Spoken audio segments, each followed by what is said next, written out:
चप्पे चप्पे की खबर, बड़ी से बड़ी खबर,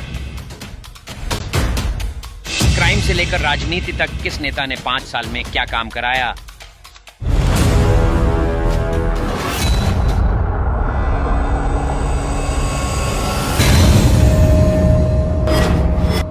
मिलेगी सबसे पहले हर खबर चेंजिंग फ्यूचर न्यूज पर, जो बदलेगा आपका फ्यूचर।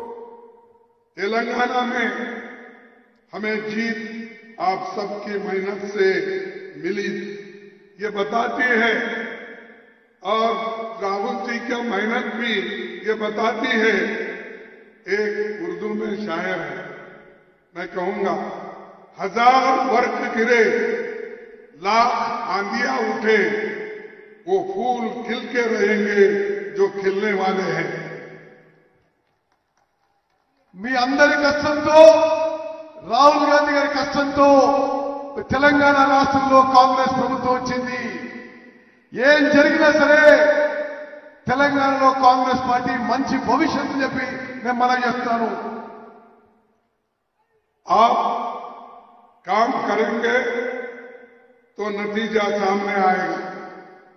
विधानसभा चुनाव में कांग्रेस अकेली लड़ी, एक सीट पर सीपीआई, बाकी सीट पर कांग्रेस, और आपके मेहनत की वजह से, आप और यहां के बैठे हुए लीडर्स एक होकर काम करने की वजह से ये नतीजा आज निकला है।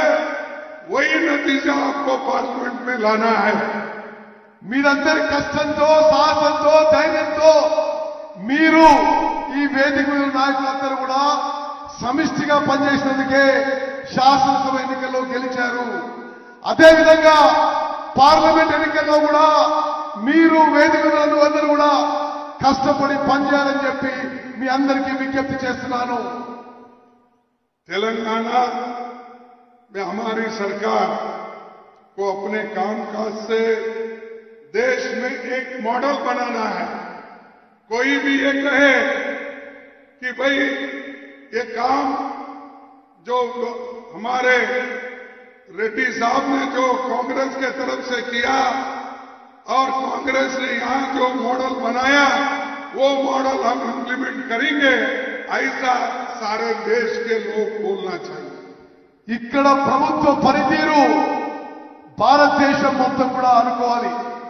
తెలంగాణలో కాంగ్రెస్ రేవంత్ రెడ్డి ప్రభుత్వం అద్భుతంగా పనిచేస్తున్న దేశం మొత్తం కూడా కోరుకోవాలని చెప్పి నేను విజ్ఞప్తి చేస్తున్నాను. और मोदी जी हमेशा जहां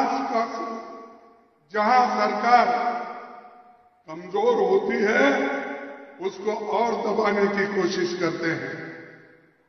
परसों उन्होंने एक नेता को बुलाया था, महाराष्ट्र के नेता को, मैं नाम नहीं बोलना चाहता हूं, लेकिन मैं उनके जो नेता लोग बुला के उनको पूछे, क्या पूछे, महाराष्ट्र में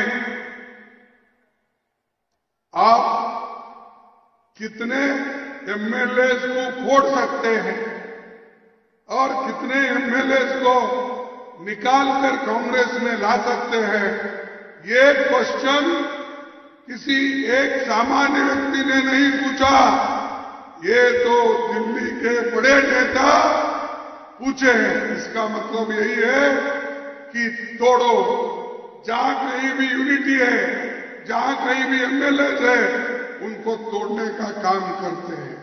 लेकिन तेलंगाना में वो काम अब नहीं हुआ, पीछे हो गया होगा।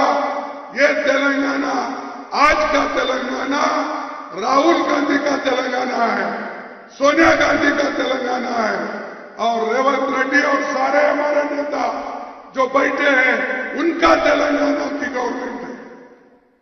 నరేంద్ర మోదీ, అమిత్ షా ఎక్కడ ఏ రాష్ట్రంలో అయినా ప్రభుత్వం బలహీనంగా ఉన్న పార్టీ బలహీనంగా అది విచ్ఛిన్నం చేసే ప్రయత్నం చేస్తున్నారు. ఈ మధ్య వాళ్ళు మహారాష్ట్ర నుంచి ఒక నాయకుడిని పిలిచి మీరు ఎంతమంది ఎమ్మెల్యేలు తీసుకురాగలుగుతారు, ఎట్లా ఆ పార్టీని విడగొట్టరని చెప్పి అడిగిండ్రు. ఎవరూ పోలేదు. ఈరోజు తెలంగాణలో కాంగ్రెస్ పార్టీ బలంగా ఉంది. రేవంత్ రెడ్డి నాయకత్వంలో కాంగ్రెస్ పార్టీ నాయకులందరూ కూడా ఐకమత్యంగా ముందుకు పోవడం చాలా సంతోషం అని చెప్పి నేను మనం చేస్తున్నాను.